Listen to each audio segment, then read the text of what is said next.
Hello everybody, Mark Schaftlein with you, and this is the Schaftlein Report. We're going to cover everything. We're going to cut through all the propaganda, give it to you straight from left, right, and center. The opinions are what counts.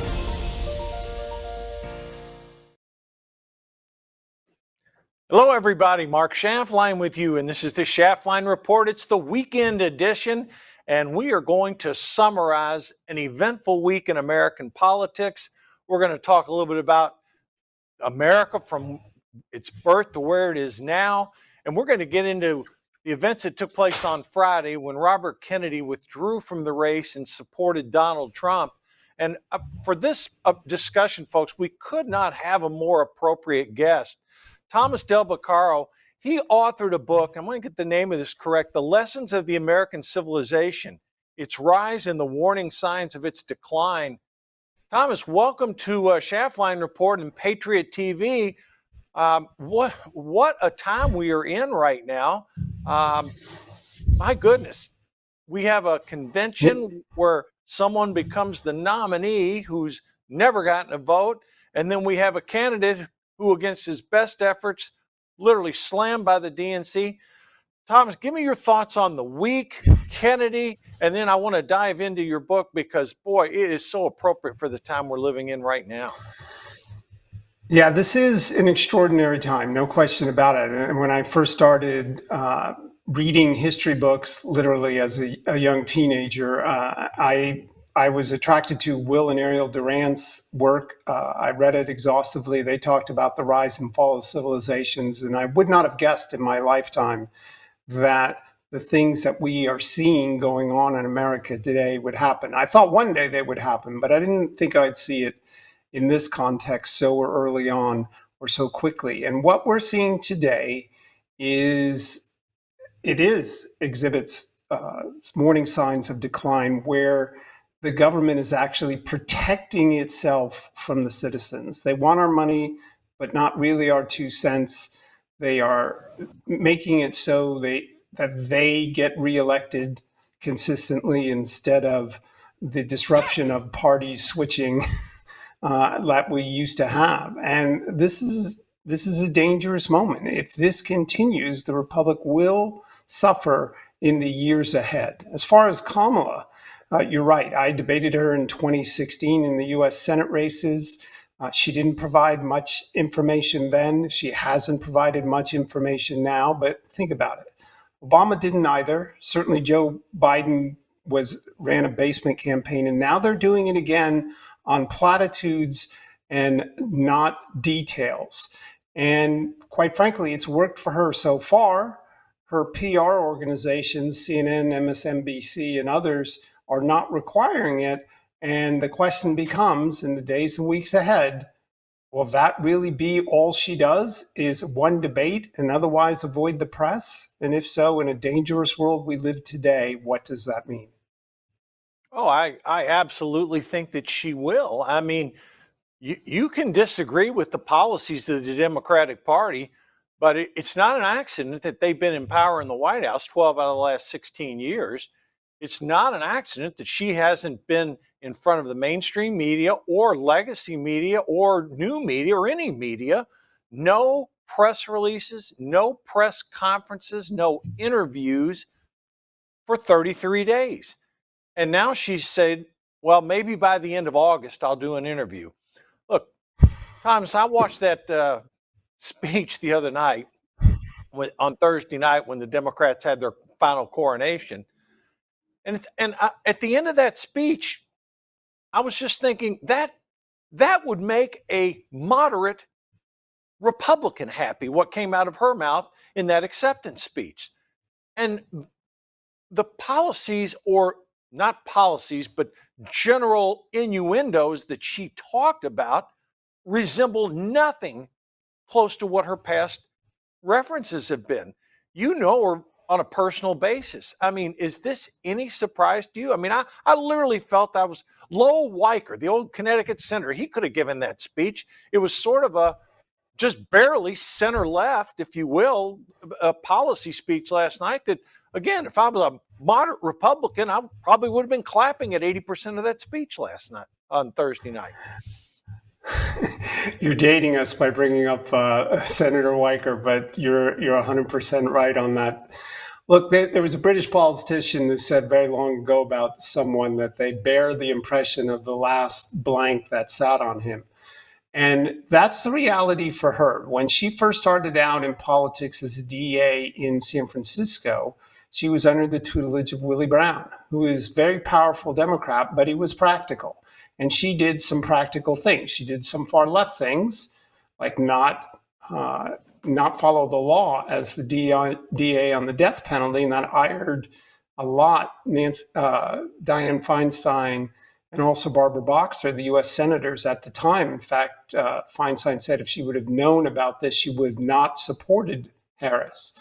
And that's why they never really got along, by the way, when she got into the Senate. But the farther she got away from Willie Brown, the more left that she got. And then she showed up in Washington, D.C. in January of 2017, and she started to vote as a liberal. But when she decided to run for president, she moved even farther left because her consultants told her what you and I both know, that if you want to be a president in the Democrat Party, the nominee, you have to move left and you have to be louder and more liberal than anyone else. So she promptly decided to go to the left of Bernie Sanders. And so now that the fact that she's a chameleon and flip-flopping on all these issues has nothing more to do than what you and I both know is she's just trying to get elected. And then when she actually gets elected, she'll say something like the time-honored, oh, the circumstances are different. Also, just want to close this statement by saying this. Socialism is never sold on the benefits of socialism, which require conformity and uniformity and a crackdown on dissent. It's sold by demonizing the other side and saying, if you don't elect us, there's going to be trouble out there, which is all she said about Trump last night. And that's where she is. Thomas, America is clearly a divided country. I mean, there's no doubt about it. And in your book, you talked extensively about this. And the question is, I mean, it's the old Yogi Berraism. Okay, we're at a fork in the road. Okay, take it. But we literally are at this point. I mean, these these policy differentials, I know it was damn near impossible when you watch that Democratic convention to hear anything other than we're the abortion party, abortion on demand, and Trump is a bad orange man. He's a threat to democracy. He's the most horrific thing ever. I mean that's it. Basically, it was criticize Trump and talk about abortion when in fact the overwhelming majority of voters, and this is the perplexing thing about it, the voters are most concerned about the economy and they're most concerned about that border where 12.1 million people have come across under the Biden administration, Biden Harris, and that's what people care about. 2/3 of Americans think the country's going in the wrong direction. But inexplicably, we now have, well, it's not inexplicably at all, it's very explainable, and we're going to talk about it. We now have a very tight race, and in most of the polls, she has a 1 to 3 point lead. The swing states are tighter than a tick. But in your book, you talk about this and about which path we're going to go. How do you see this thing playing out? Because by any stretch of the imagination, over the last 40 days, this country has been through something no one could have predicted at the start of the year. You're right. At the start of the year, the Democrats were divided. They were headed to the finish line with Joe Biden, and then a debate up, which showed us the obvious that he was no longer able to do this job, has changed everything. In 2015, I wrote the book that's over my shoulder, The Divided Era, which talks about how divided we are. And we're seeing this on display. I mean, you probably saw the interviews where they asked Harris supporters, tell us your favorite Harris policy, and they couldn't do it. They are, so even though they don't really know what she is going to do, they adhere to it along the party line. And that's very much a example of a divided era where the parties are just so far apart that there's no crossover. And so she's satisfies some 89% of all Democrats I saw in one poll are happy with her being there, and that probably will occur. And I talk about it also in this book, The Lessons of the American Civilization. So we're going to have these tight races for years to come because we are split in that way. And especially since the left's media is such a PR agency, we're really in the party press era again with respect to the Democrats. So I expect a tight race. I don't expect them to push her. They will make excuses for her when she says some not very smart things in the upcoming debate, and we can talk about that. But the reality is she is doing the time-honored thing for a socialist, which is not provide detail. Don't say how you're going to accomplish this lofty goals. I mean, just think about it. Last night she said, "Oh, we're going to build 3 million houses." No, you're not. And by the way, that was a dumb thing to say because no one thinks she's going to build the houses or government. But it's a great platitude. Socialists are demagogues. They give platitudes. They don't give details. And then when it comes to governing, they govern far left. Remember when Reagan says they campaign in the middle and they govern to the left. Oh, Tom, you're so right about that. And the best example I can give is, again, no conferences, no press conferences. One thing about a primary, going through that process, it exposes you. I mean, Kennedy talked about that when he left the race on Friday, and after the break, we're going to talk about Kennedy. But when she made her first unscripted comments, what were those comments? Think about this, folks. It was wage and price controls. It was straight out of the socialist Marxist playbook. These ideas about that she exposed herself on unscripted moments, even duplicating, Trump's no tax on tips piece that shocked many of her Senate Democratic colleagues. They at that point says, we've got to keep this woman under wraps because if she were to talk about what her real policy position is, and we've played the Dave McCormick video countless times, I mean, people would not go for that. So she's smart enough to realize that, and that's why, I'm telling you, this election, again, as you and I are talking right now, when it is not an exaggeration to say it is the most important election in our lifetime, because she is tried and true a socialist. She is to the left of Bernie Sanders, and all these things that came out of her speech on Thursday night, I don't believe them for a second. All right, we are going to take a 90-second break, but when we come back, I want to dive into Kennedy's speech on Friday, his support for Trump, and the positions he talked about, Thomas, they're really applicable to what you put in your book. All right, be back in 90 seconds.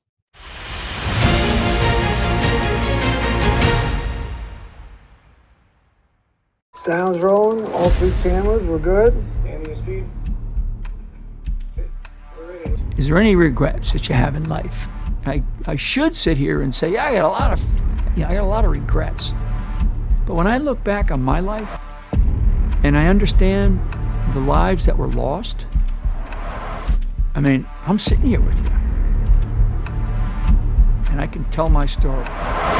Former National Security Advisor, Lieutenant General Michael Flynn, pleaded guilty today to lying to the FBI. He was one of the most respected generals in the military. He was, by definition, the most dangerous possible person for Donald Trump to hire. Brilliant military career, serving 33 years. Why was he being so elusive? Mike Flynn told the truth and faced life in prison. Every American needs this historical DVD keepsake. Flynn delivered the truth, whatever the cost. Hand signed by General Michael Flynn, one of America's most treasured military heroes. Order now at the Patriot TV store. Go to Patriot TV, click on Store, and grab a once-in-a-lifetime chance to own a treasured piece of American history. And get your own personal download link to watch America's most talked-about movie, as well as a DVD hand-signed by General Michael Flynn. Use promo code PTV at checkout to get special savings. The Patriot TV store. Incredible savings and a secure, hassle-free shopping experience.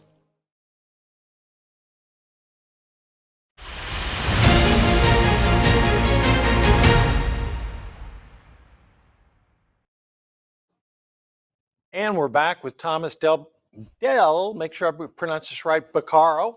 Tom, Kennedy withdrew from the race on Friday, okay? And in his withdrawal, he stated a lot of things that you wrote in your book, and I took some notes. He talked about the party of war, talked about abandoning principles, talked about corruption, big pharma, domestic lawfare, trying to keep him off the ballot, trying to put Trump in jail. Democracy is a slogan. That's what the Democrats are using it for. And censorship.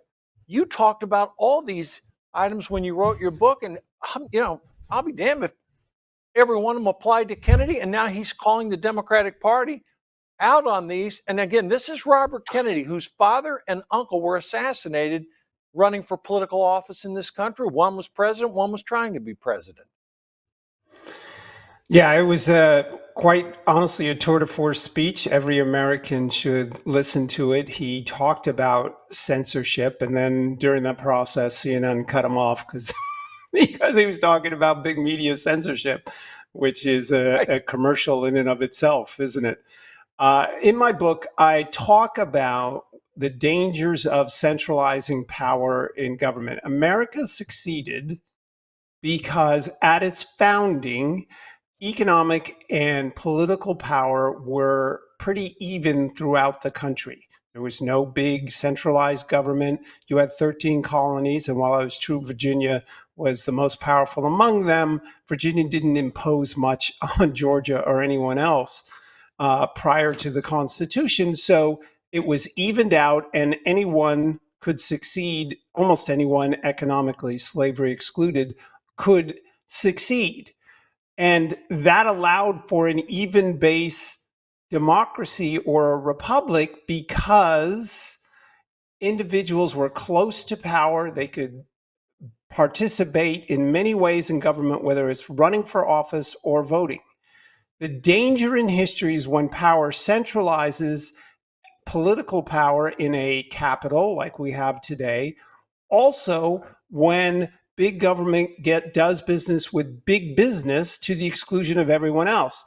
Big pharma has its big deals. They decided policy far more than you and me, even though we have an outsized voice compared to many people. Or take McDonnell Douglas. And so the danger to the republic today is that it's almost like an oligarchy where big interests are making the decisions and not the citizens. And what happened to RFK was part of what dynamic, which I call, is that we're in the stage of our civilization where those in power are protecting themselves from us. And what does that look like?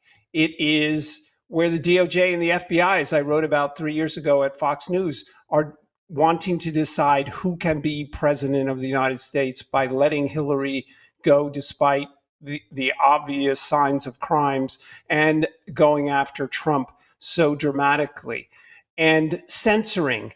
They are now censoring, part of a process that are censoring those who disagree with government. Importantly, in my book, I say dissent is the mother of democracy. You cannot have a free government if you are not free to criticize it. And censorship, which is why RFK said he abandoned the Democrat Party, because they're doing everything they can to censor him along with its media, friendly government media. That's why he left. And if we don't recover that, then, like other times in history, our republic will decline.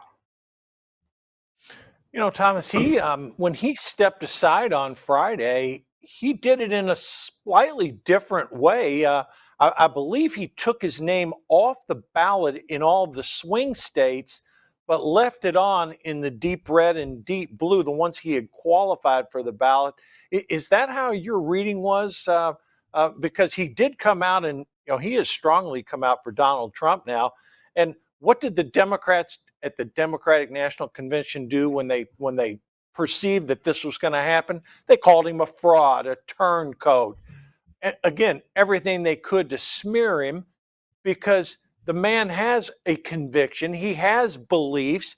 He was part of that party for the better part of his life. And now he's sort of treated as a complete outcast by the Democratic Party. That's also consistent with many of your writings and many of the things you've been representing when you've gone on various talk shows. Yeah, absolutely. The socialists demonize. That is their goal. They say, oh, if you support this person or vote for this person, tragedy's going to happen because this person is the worst person on earth. That's what they say about Trump, is it not? And think about what Kamala said, outright lies. He doesn't support the 2025 project, all that's in it. He doesn't even know that's in it because he hasn't read it and he didn't commission it. But they don't care. They're outright lying to people. She outright lied, said his intent is to throw his opponents in jail. So what else do socialists do? They blame you for their tactics. And keep this in mind about RFK. You mentioned that he's principled. He is. He has a strong libertarian bent. He's against centralized government because he knows where it ends up. And quite honestly, that's who I am as a person. You cannot read history and be objective at all and not be concerned about centralizing power and its negative effects on standard of living by squelching the economy and on freedom, real freedom, not just, quote, freedom to choose whether to have an abortion or not, but freedom in the sense that you have the right to dissent and affect your government. That's being lost. RFK stood up for it. The reason why the Democrats hate Trump is he's standing up to it. And if we don't stand up to it as a nation, then we're at risk of losing this republic, because that's the definition of democracies and republic, which is a freedom to dissent and have a voice. And if that's not important to you and you want to go with centralized power, okay, just admit it. But it's a very strong lesson of history. And in my book, The Lessons of the American Civilization, I talk about that at length.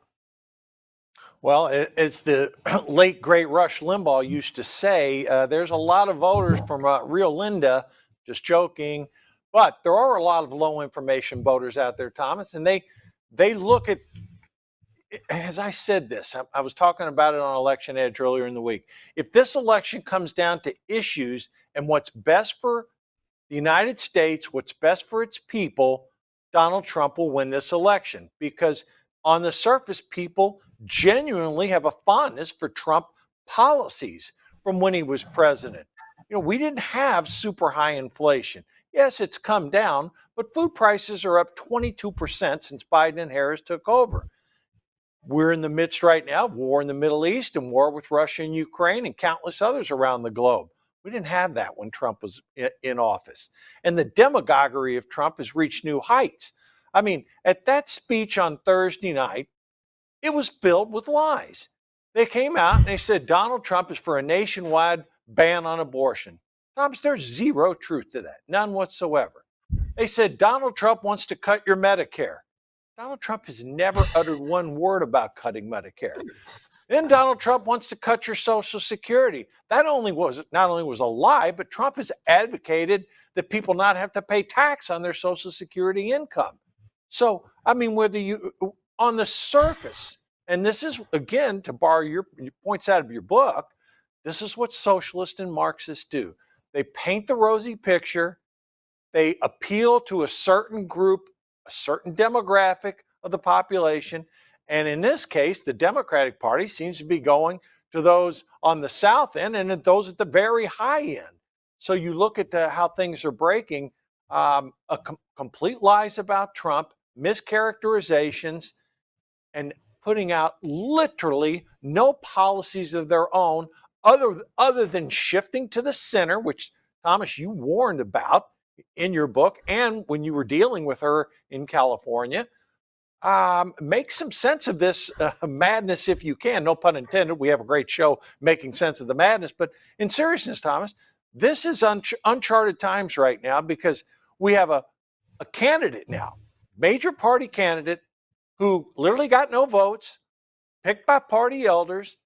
It is what it is. It is legal within the democratic system, but you have to question the ethics behind it. But she is the candidate, and that's who we have to beat nowadays.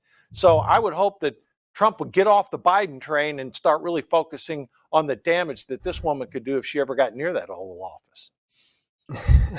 Well, you said a lot of things there. And other than that, what's your did. problem with what's going on, right? Other than You've that, got plenty Mrs. of Lincoln, open how do you field. like the play? I do. Let me say this about inflation, because I hope people will use this, what I say, this line about it, when they talk to their Democrat friends. What they're saying is we had a run up in inflation intense, and now it has cooled off a bit, but prices are still rising. Which I say, and they're saying, okay, so everything's fine. And I say, that's like a thief knocking on your door saying, I robbed you 20% of your possessions yesterday, but I'm only going to steal 3% of them today. So you should feel good about this. And also, she's just going to reignite that with a huge tax increase, cutting down on the goods and services that will be supplied to us by dragging the economy down. And then, of course, she's going to run huge deficits. And as a result, inflation will be reignited. Economically, this is a crossroads, because we're at 35 trillion in national debt. We're no longer at 5 or 6 trillion. We're at a really high number, and we have almost a permanent inflationary dynamic going on that we have to be careful about. In chapter 10 of my book, it's called America, Capitalism, and Socialism. We did not get here overnight. But how did we get to a place where a daughter of a Marxist professor and it becomes the leading candidate and says things like everybody needs to earn the same amount or end up in the same place, which of course is ludicrous. We can't end up in the same place. You cannot start a restaurant unless you have savings that your dishwasher doesn't. People don't start out their jobs at the same level of those who have them. And I just want to bring a circumstance to this. Many years ago, I went to a lower income place in California, Pittsburgh, California, and I spoke to students. And the very diverse economic group, very diverse cultural group, and I asked them, how many of you, and these obviously, there's a junior college, so these are 18, 19, 20, 21-year-olds. And I said, raise your hand if you think my daughter and I should be making the same amount of money. Not one person raised their hand. Yet if we all end up in the same place, like they do in Cuba for the vast majority of people, or Venezuela or Russia, that's really the implication. And then you have Tim Walz saying that doctors should make the same as construction workers, which his policies would destroy incentives. But this did not happen overnight. Socialist and Marxist views arise after industrialization, not on the personal responsibility of an agrarian society where families are bonded together and are the economic unit. It's only after civilization migrates to the countryside, the levels of different talent result in different levels of income. There's some danger in the burgeoning capitalism in factories.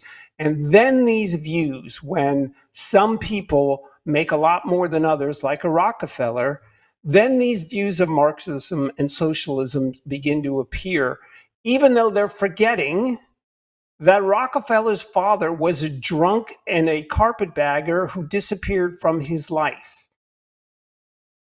80% of Americans who are millionaires, 80% of the millionaires didn't inherit a dime, okay?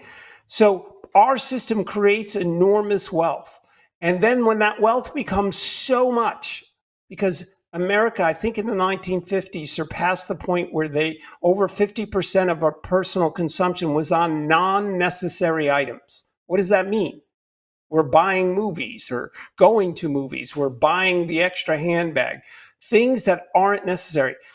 For a country of 300 million, or at the time it was probably closer to something, that's an incredible accomplishment. The average American today, the bottom 10% of Americans today, do as well as the top 10% in Brazil, Italy, and a number of other countries. We have benefits that are extraordinary, including what amounts to a free healthcare system for some because they just go into the system and never pay anything. And we have forgotten that. But this is what happens when a system gets so rich that they become weaker in constitution, low testosterone men. Could you imagine landing on the shores of this country in the 1500s and having low testosterone? Low testosterone men are pacifists. That's what we used to say. So pacifism is a sign that you're declining. You can't rise with pacifism because you wouldn't exist. I'm saying a lot here, but here's the reality of it. The Kamala Harris of the world only comes after others produced, not before. Yes. And I could tell you were channeling your best Dana Bash, who lambasted men with testosterone on coverage of Kamala Harris the other night. All right, we're a little bit past break. We're going to take a 90-second break, and then we're going to be back. It's more fascinating stuff coming out of this discussion, the stuff from the book, the campaign. We're going to get into some stuff the Fed's doing. We're going to talk a little bit about everything. Be back in 90 seconds.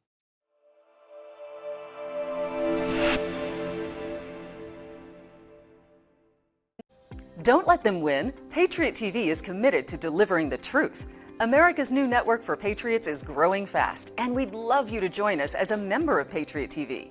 Your support makes it possible for us to continue to deliver unbiased reporting, thought-provoking discussions, and insights you won't find anywhere else.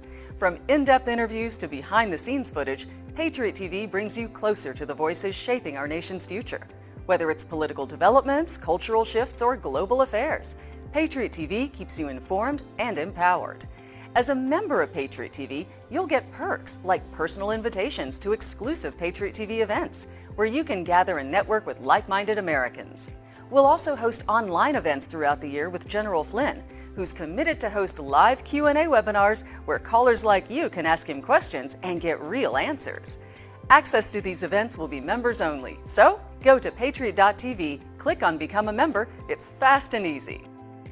We have a great membership option starting at just $9.99 a month, or save with our annual membership for only $99, or take advantage of the best value, the 2-year membership for just $159.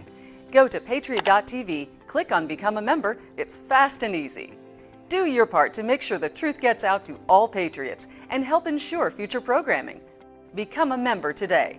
Just go to patriot.tv, click on Become a Member, join today.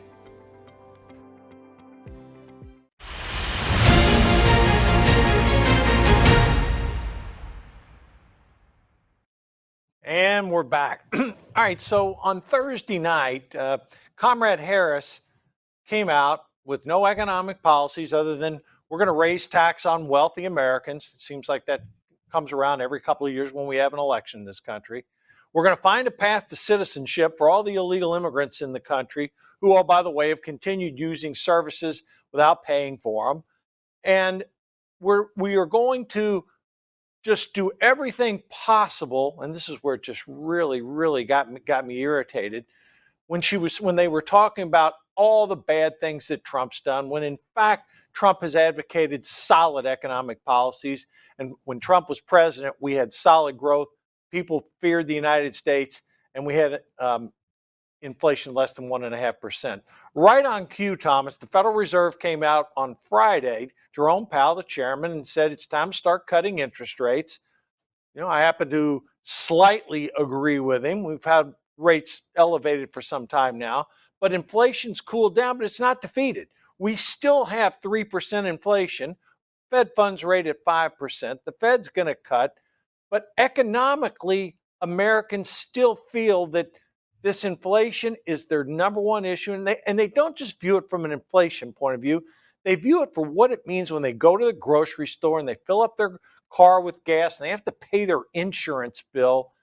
And yet, here again, to follow your model of what you talked about, these are some of the steps when you demonize hard work, when you demonize people who have achieved wealth. It's normally you're on the other side of where the pendulum swings. And those societies, based upon history and what you wrote in your book, Thomas, they are not long-term survivors based upon the hard work that was put in when they were going up the pendulum. Yeah, well, again, there's a lot to unpack there. Let's start with Powell. If you recall, inflation took off about 18 months after Biden was in. And the reason for that was, for the first time in American history, at the end of a crisis, instead of stopping the excessive spending, he kept going.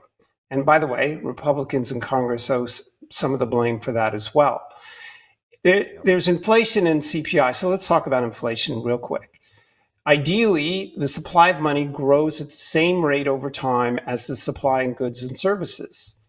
However, if they diverge, where the money supply rises for an extended period of time and output is reduced, as it happened during COVID, when the money supply took off for COVID payments and they shut down the economy initially by some over 30%, that's where the seeds of inflation go. And the reason why Biden and Harris are at fault here is because they kept spending and they kept the economy shut down along with their friends in the blue states.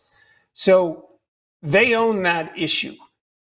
Then the next thing is CPI, which is different than inflation because, as Milton Friedman taught us, inflation is a monetary phenomenon caused by government. CPI measures things that influence supply and demand, like energy costs. And they have gone after that.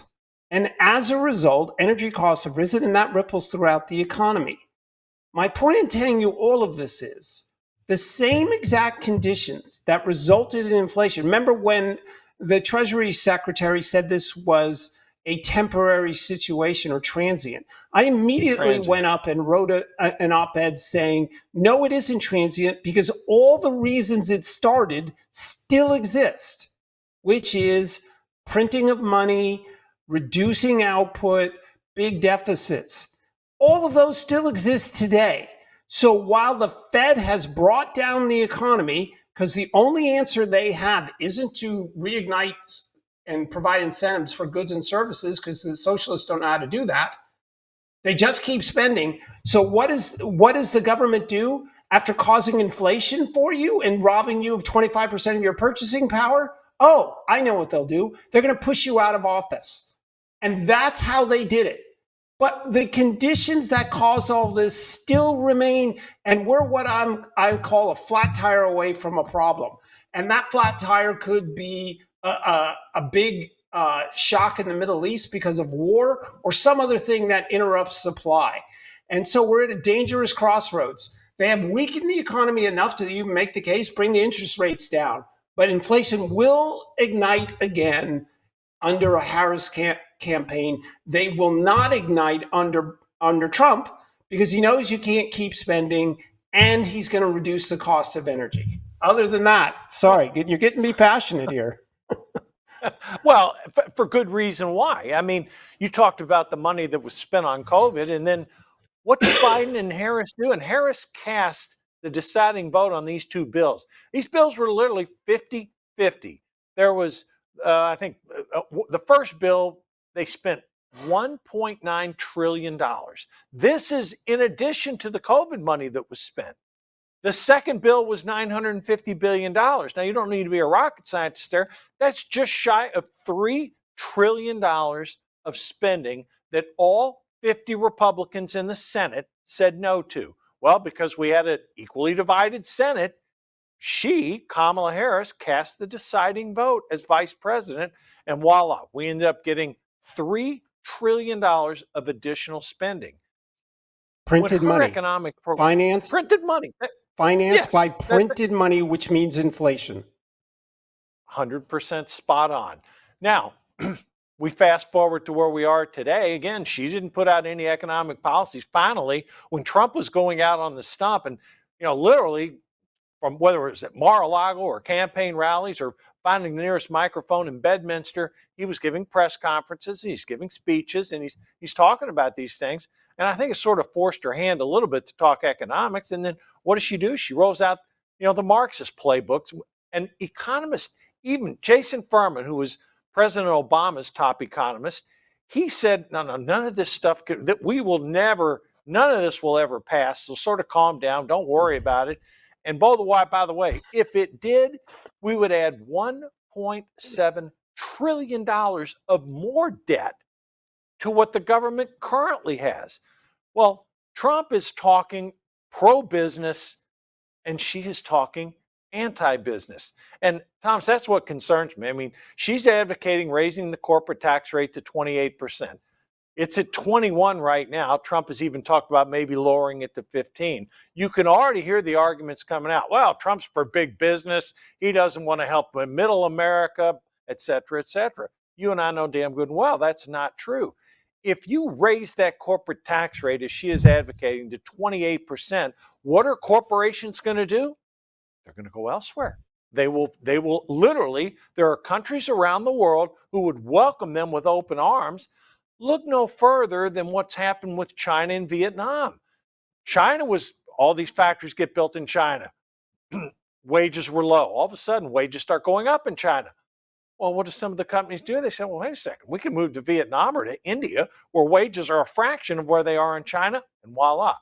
China ends up having a problem with youth unemployment. Thomas, I mean, I'm really going across the globe here, but one thing about economic theory is it's consistent whether you're in a communist country or whether you're in a capitalist country, and those two are sort of getting blended together in certain parts. Yeah, I talk about this in my book extensively, which, by the way, was endorsed by Dr. Arthur Laffer, Reagan's economist, the Laffer curve, and Stephen Moore, who's Trump's economist. Look, there's a difference between economics and politics. Economics is the study of human behavior. How does it respond to certain stimuli? And the bedrock law of economics, not theory, law, is that we are price sensitive. So if you're looking at a store on the left and the right, they offer the same pair of jeans. One sells it at $50 and the other one sells it at $100. Almost everyone, except for the friends of the $100 guy, is going to go buy the pants for $50. That applies to almost everything, right? There was a study about if you overprice a luxury item, there are some people who are more attracted to that. But Honda outsells Bentley on price, not quality. So here's the point of saying it. It also applies to making money. You go to the place where it's easier to make money. And so when you raise rates, that's why people stop reporting income or doing what you're describing for international companies, is to move your income somewhere else or otherwise hide it. Coolidge used to say that a high tax is never paid because they avoid it. And the socialist, there's no such thing as the socialist economy. That's a fraud. Socialist economists, that's a fraud. There's a socialist politician who passes laws and then human nature takes over. But you can't have a Marxist economist. No, you have a Marxist authoritarian who affects the economy. And that's what the Democrats are doing right now. They're going to enact certain things. If she got in there, she would do a lot of executive orders and she would destroy incentives. And when your incentives are destroyed, like they have been throughout history, keep in mind, during Eisenhower's era, the top marginal tax rate was 92% or 93%, and he cut it to 91. Oh, okay. And he had 3 sharp recessions because it wasn't a consistent capital formation during his term. So we're headed for some rough stuff here. By the way, it was JFK who cut it from that 90 plus rate down to 70 and unleashed 3 years in the 60s of 6% plus growth. And even Johnson talked about how effective that was. So there you go. That's what we're facing. It's why in 2008 I said if we elect Barack Obama, the economy is, you're not going to have a good economy at any one point in time. It may bump for a little, but by and large, it's going to be bad. He's the first president in the modern era not to have 3 years or a single year of 3% plus growth during his 8. So I've been making the same prediction now. If you elect Biden or Harris, you are not going to have a good economy because the laws of economics are very simple. If you have a weak economy and you throw taxes and regulations on it, you're going to have a weaker economy. And let me end my filibuster right now by saying this. Most people don't believe in economics. Politicians don't. Oh, I'll go by, and I said this to Art Laffer, and he said, yes, but they live it. And this is what it means. John Kerry, who talked about raising taxes and it won't be a problem, took his boat out of, I believe it was New York or Connecticut, and moved it somewhere else so he wouldn't have to pay some of the taxes. You remember that? So he's living Oh, it. yes, he did. But Yes, he did. somehow that doesn't apply to income. They don't actually, and I've had arguments with, I have an economics degree. I say, I don't care. If you don't believe in the law of demand that we're price sensitive, the most foundational thing, then you don't believe in economics, and end of discussion. Let's move on to the effect of your bad policies. Oh, well, I tell you, we both said a lot on that, and your points are spot on. Tell you what, we're past break. We're going to take a 90-second final break. We're going to come back. We're going to wrap it, and we've got some good analysis on what Trump has to do to win this election now that this Harris honeymoon has ended. Be back in 90.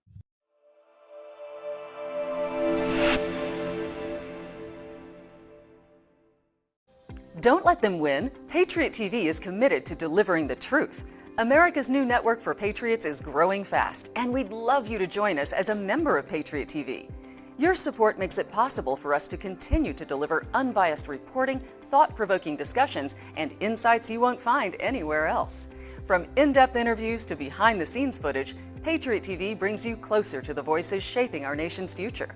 Whether it's political developments, cultural shifts, or global affairs, Patriot TV keeps you informed and empowered. As a member of Patriot TV, you'll get perks like personal invitations to exclusive Patriot TV events, where you can gather and network with like-minded Americans.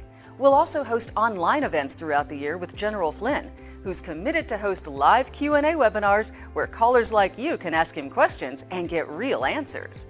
Access to these events will be members only, so go to patriot.tv, click on Become a Member. It's fast and easy. We have a great membership option starting at just $9.99 a month, or save with our annual membership for only $99, or take advantage of the best value, the 2-year membership for just $159. Go to patriot.tv, click on Become a Member. It's fast and easy. Do your part to make sure the truth gets out to all patriots and help ensure future programming. Become a member today. Just go to patriot.tv, click on Become a Member, join today. The world is about to shift. Banks are going cashless globally with the emergence of central bank digital currency, which will bring with it programmable money and the ability to turn on or off your purchasing power based on your digital social profile. It's like the equivalent of spyware in your bank account. You need to get out of the system with the world's safest and most precious assets, silver and gold. Call Kirk Elliott Precious Metals at 720-605-3900. That's 720-605-3900.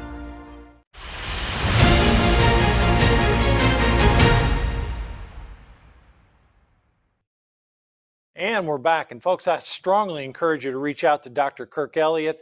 Gold prices are at record highs. All kind of dollars are floating around the globe like we've talked about, and I don't see anything that's going to stop it. All right, Thomas, we are literally at the crossroads. We talked about this a little bit earlier. Divided country. The polling right now, it's got Harris generally 1 to 3 points up, but in these swing states, it's much tighter. And with Kennedy basically stating that he's going to support Trump in most of the swing states, Arizona, Nevada, Michigan, Wisconsin, Pennsylvania, North Carolina, Georgia, those 7 states, Kennedy's vote will have an effect. I'm of the belief that part of the reason that Harris has increased her support and has gained a slight advantage in the national popular vote against Trump is that some of the double haters, people that didn't want Biden or Trump, broke for Harris even before they heard one policy, just because it was someone youthful other than Joe Biden, who is a bumbling fool and in cognitive decline, as much as we hate to say it. I think that coincided with Kennedy's support falling from 10 or 11% down to the 5 to 6% range. But even in some of these states that I just mentioned, if his support was in the 3 to 4% range, and Trump was able to, with Kennedy's support, pick off 60, 65, 70% of those Kennedy supporters, I think that bodes very well for him. He may lose the popular vote, but again, his goal is to get to 270, and I do see him winning Georgia. I think he's leading in Pennsylvania, which would mean he would only have to pick off one other state. How do you see it right now, Thomas, based upon those poll numbers, the economy, the belief of the American voter, and the fact that 2/3 say we're going in the wrong direction? Well, let me incorporate part of what you're saying. Throughout the first half of the year, more people identified, according to Gallup, as Republicans than Democrats. Yet the polls that showed it a tight race with Biden and the initial polls related to Kamala Harris were sampling more Democrats than Republicans. So about 2 weeks ago, there was a Marist poll where they polled 39% Democrats and only 35% Republicans. Well, if Gallup showed the self-identification up 2 for Republicans, then that's a 6-point swing, and that's how you produce a close race. Now, I think in the short run, part of what happened is your analysis of that people who double haters went because Kamala was a new face and they didn't have to, she wasn't going to be Biden. And so they initially went to her. And so that's how this race got a little bit closer. But here's what needs to go forward. And this is very, as the kids say, doable. She has flip-flopped like nobody since John Kerry. And you remember the ads where they had Kerry on a sailboard and flip-flopping on issues. Oh, yeah. They need to play those with Kamala in these battleground states. That's number one. Number two, it is essential that Trump comes off as Mr. Fix-It. Here's the border problem. Here's why it hurt us. Here's how I'm going to close it. Here's how it will benefit it. And he just needs to be as simple as that. He doesn't have to be complicated about it. And then what needs to happen is RFK needs to go out to those battleground states and appeal to disaffected Democrats and independents, saying you cannot trust the Democrats anymore because they are anti-democratic and they're the ones that are censoring and doing the bad things. If those things happen, and then one last thing, there's going to be a debate. In the debate, Trump's got to come off as Mr. Fix-It, as I described. And then what I did in my debate with her, and we had 2 debates, and only one debate had an after poll because she did so bad after the first debate where I beat her in the poll among California viewers. So think about that. I allowed her to ramble on, and even the San Francisco Chronicle said that she refused to answer a question. They literally said to her, that's fine, but will you answer the question? She couldn't do it. So Trump needs to get out of her way like he did with Biden. And if they don't ask the proper questions, Trump can simply say, what? By extending his hand and not glaring at her, but just extending his hand and saying, perhaps she can tell us the difference between her and Biden on the issues. Or perhaps she can tell us why she's flipped her view on fracking. Or what does she really mean that grocery stores are going to be subject to some commission whereby they decide whether you can raise prices or not? Or her plan to tax unrealized capital gains would require every taxpayer to fill out a form disclosing the assets, all of their assets, to the federal government, every one of us, so that the federal government can determine whether any of us have sufficient assets and income to have to pay taxes. And let her fumble from there, because when the heat's on, she doesn't two-step very well. What is you've actually been in the debates with her? I mean, what is it about her? And I do want to get personal here for just a minute, that someone is not capable of answering basic questions. Is it just that she's trying to hide her true beliefs, as Trump has made known to everybody? Or I mean, look, I know she failed the bar exam the first time. She did pass it the second time. But is there something that is just being covered up here? Or is are the Democratic operatives really doing the right thing by keeping her away from the press and away from the media and away from press conferences? I mean, Tulsi Gabbard tore the bark off of her when they had the debate back in 2020. Yeah, listen, local judges, when she was a DA, a young DA, and then eventually said she was unremarkable in the courtroom. She's just not very quick on her feet. The problem is, you don't get to do that with Xi Jinping, who, by the way, is a mean, sexist tyrant. Oh, yeah. And you can't demonstrate any weakness between, and so is Putin, by the way, and sure is punch, I don't know what the right word is, so is the ruler of Iran. So she's just not good on her feet. Some people aren't good in, remember the old show, The Crossfire? Well, she's not particularly good at that. And she's better than she was. She's better at reading speeches than she was. Although last night she literally had to read off her thank yous to people. Oh, I know. Really? God, and she had to read her past experience. I'm so done with teleprompters. I've given over 2,000 speeches and no teleprompters. Okay. When can we have someone who actually talks for themselves? Trump goes off teleprompter all the time or talks to the press without them all the time. I'm just sick of teleprompters. I'm the anti-teleprompter president of the United. We have a club, and I'm the president. Anyway, the fine point of it is she's just not that good on her feet. She's what I call a one-punch debater. She can throw that one punch, but she doesn't have a second punch, and she has a hard time following up. Well, Thomas, I'm gonna conclude. I'm gonna agree with what you just said there, and I'm gonna conclude this. First of all, I want to thank you for coming on Schaftlein Report. And folks, little tease, we are working out some things. Hopefully he will be seen more on Patriot.tv. We'll work on that a little bit down the road. But I do want to thank you for coming on. Second, I'm going to close it out with this, what he was just talking about, Xi Jinping, Vladimir Putin, Kim Jong-un, the Ayatollahs in Iran. Listen, foreign policy has not been her strong suit. It hasn't been the Biden administration's strong suit. Trump is respected around the world. And in addition to talk about economics and that border, talk about strength because Trump is respected. All right, that's it for today's Schaftlein Report. We'll see you next weekend, and you can always catch us on Election Edge Monday through Friday, 6 Eastern, 3 Pacific. We're on Twitter, we're on Rumble, we're everywhere. Thanks for viewing, thanks for listening. We'll see you next week.